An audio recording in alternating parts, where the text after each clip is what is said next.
Hello viewers, welcome to our YouTube channel technical board. Technical বোর্ডে তোমাদের সবাইকে স্বাগত। তোমরা যারা আইটিআই ফিটার, মেশিনিস্ট, টার্নার এবং ডিপ্লোমা মেকানিক্যাল ইঞ্জিনিয়ারিং পড়ছো, তাদের আপকামিং যে সমস্ত কম্পিটিটিভ এক্সামগুলো হয় তার একটা বিশেষ গুরুত্বপূর্ণ টপিক হচ্ছে স্লিপ গেজ। তো আমরা এই স্লিপ গেজ সম্পর্কে আজকে আলোচনা করব। তোমরা যারা এখন আমাদের চ্যানেলকে সাবস্ক্রাইব করোনি তারা সাবস্ক্রাইব করো, লাইক করো এবং বন্ধুদের সাথে শেয়ার করো। তো চলো আমরা স্লিপ গেজ সম্বন্ধে জানি। তো একজন Swedish engineer Carl Edward Johnson যিনি স্লিপ গেজের ধারণাটি প্রথম নিয়ে আসেন। তো স্লিপ গেজ হলো একটা rectangular steel block, high grade কোয়ালিটির যে স্টিল হয় তার তৈরি একটা রেক্ট্যাঙ্গুলার ব্লক। তো এই কার্ল এডওয়ার্ড জনসনের নাম অনুসারে স্লিপ গেজকে জনসন গেজ বা স্লিপ গেজ বা গেজ ব্লকও বলা হয়ে থাকে। তো এই রেক্ট্যাঙ্গুলার ব্লক এরকম দেখতে হয়।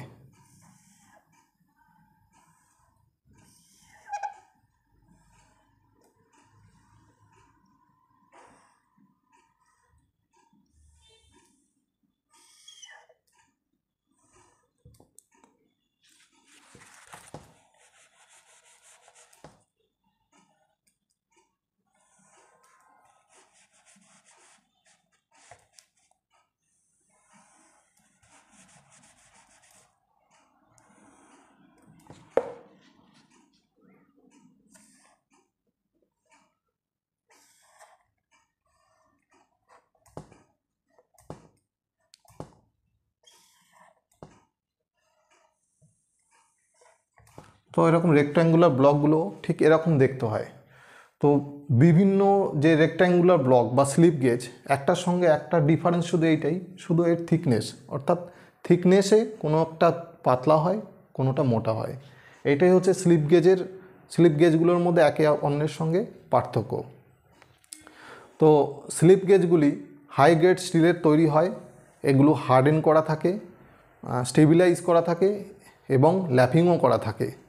তো স্লিপ গেজের থার্মাল এক্সপানশন খুবই লো হয়, অর্থাৎ রুম টেম্পারেচার কমার সাথে সাথে স্লিপ গেজের যে কম্প্রেশন হয়, মেটেরিয়াল কম্প্রেশন হয়, সেটা খুবই কম হয় এবং যখন রুম টেম্পারেচার বাড়ে এর মেটেরিয়াল এক্সপানশনও খুব কম হয়।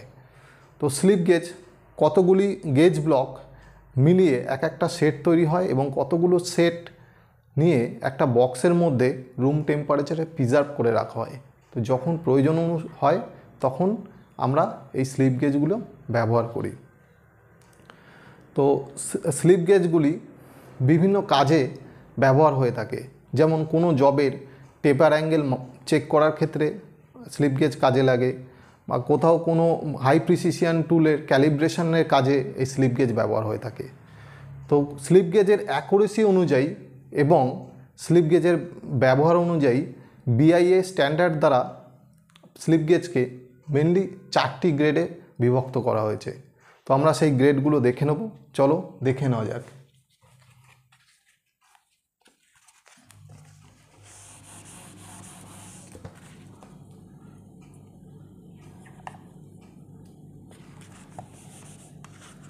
এদিকে হচ্ছে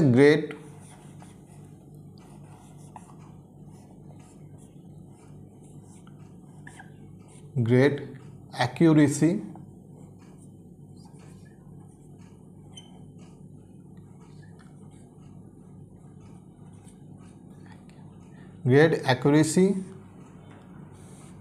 আর হচ্ছে অ্যাপ্লিকেশন।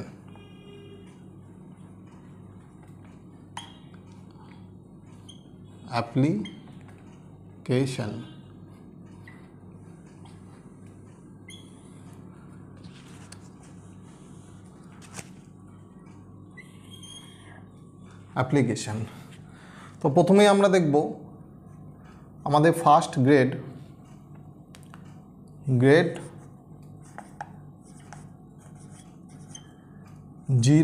0 এর অ্যাকুরেসি হচ্ছে 0.0001 0.005 মিলিমিটার অ্যাকুরেসি। সেকেন্ড যে গ্রেড আছে, সেকেন্ড গ্রেডের বা দ্বিতীয় যে ভাগে ভাগ করা হয়েছে সেটা হচ্ছে গ্রেড 0, এর নাম হচ্ছে গ্রেড 0। অ্যাকুরেসি হচ্ছে 0.00010 মিলিমিটার, 10 মিলিমিটার। এবার 3 নম্বর যে গ্রেড আছে, 3 নম্বর গ্রেডের নাম হচ্ছে গ্রেড 1, গ্রেড 1, গ্রেড 1। এই গ্রেড 1-এর অ্যাকুরেসি, স্লিপ গেজের অ্যাকুরেসি হচ্ছে 0.00015 মিলিমিটার, মিলিমিটার। এবং ফোর্থ বা লাস্ট যে গ্রেড আছে, গ্রেড 2 যাকে বলা হয়ে থাকে, গ্রেড 2 যাকে বলা হয়ে থাকে, এর অ্যাকুরেসি হচ্ছে 0.00020 মিলিমিটার, মিলিমিটার। এই হচ্ছে গ্রেড 0-এর অ্যাকুরেসি হচ্ছে, 00-এর অ্যাকুরেসি হচ্ছে 0.00005 মিলিমিটার। এইভাবেই 4টি যে গ্রেড আছে, 4টি গ্রেডের এই হচ্ছে অ্যাকুরেসি। এবার আমরা দেখে নেব এই প্রত্যেকটা গ্রেডের স্লিপ গেজের কি কি ব্যবহার আছে বা কি কাজে লাগে। তো গ্রেড 00 এই স্লিপ গেজকে আবার রেফারেন্স গেজও বলা হয়। রেফারেন্স স্লিপ গেজও বলা হয়ে থাকে। তো যে হাই প্রিসিশন মেজারিং ইনস্ট্রুমেন্ট আছে তার ইন্সপেকশনের কাজেও ব্যবহার হয়। এছাড়াও এই গ্রেড 00 গেজ ব্লক দিয়ে বাকি যে 3টে গ্রেডের গেজ ব্লক আছে, অর্থাৎ grade 0, grade 0, grade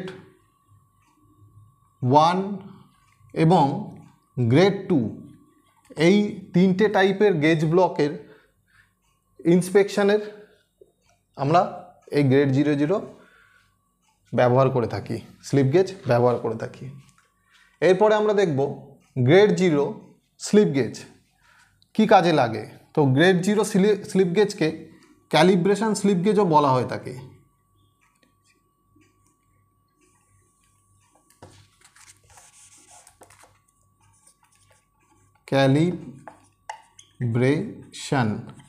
calibration slip গেজও বলা হয়ে থাকে।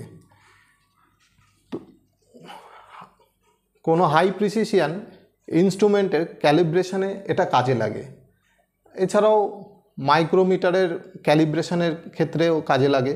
যেমন একটা মাইক্রোমিটার দীর্ঘদিন ব্যবহার করার ফলে কোনো একটা জবে যখন আমরা রিডিং নিই মাইক্রোমিটার দিয়ে, তখন যতবার রিডিং নিচ্ছি দেখা যাচ্ছে যে তার যে রিডিংয়ের যে ভ্যালুটা সেটা প্রত্যেকবার আলাদা আলাদা আসছে, অর্থাৎ মাইক্রোমিটারের যে অ্যাকুরেসিটা সেটা খারাপ হয়ে গেছে। তো এই অ্যাকুরেসিটাকে এক্স্যাক্ট ঠিক করার ক্ষেত্রে বা ক্যালিব্রেশন করার জন্য আমাদের এই গ্রেড 0 স্লিপ গেজ ব্যবহার করে থাকে। এরপরে আমরা দেখব গ্রেড 1 স্লিপ গেজ। তো গ্রেড 1 স্লিপ গেজকে আবার ইন্সপেকশন স্লিপ গেজও বলা হয়ে থাকে, INS ইন্সপেকশন স্লিপ গেজ বলা হয়ে থাকে। টুল রুমে আমরা যেমন আমরা কীরকম কাজে ব্যবহার করা হয়, টুল রুমে কোনো একটা জবের টেপার অ্যাঙ্গেল চেক করব। তো টেপার অ্যাঙ্গেল চেক করার জন্য সাইন বারের সাথে এই গ্রেড 1 স্লিপ গেজ একত্রে ব্যবহার করে কোনো একটা জবের আমরা টেপার অ্যাঙ্গেল চেক করতে পারি। তো এই গেল আমাদের ইন্সপেকশন স্লিপ গেজ। টেপার অ্যাঙ্গেল চেকিংয়ের কাজে ব্যবহার হয়। ফোর্থ যে আমাদের গ্রেড আছে অর্থাৎ গ্রেড 2, যার অ্যাকুরেসি হচ্ছে 0.00020 মিলিমিটার। তো এই স্লিপ গেজ মেনলি ওয়ার্কশপে ইউজ করা হয়। ওয়ার্কশপে যে নর্মাল জেনারেল কাজগুলো হয়ে থাকে সেই কাজে আমাদের এই স্লিপ গেজ ব্যবহার হয়। এছাড়াও কোনো মেশিন টুল সেটিংয়ের ক্ষেত্রে এই স্লিপ গেজ ব্যবহার করা হয়।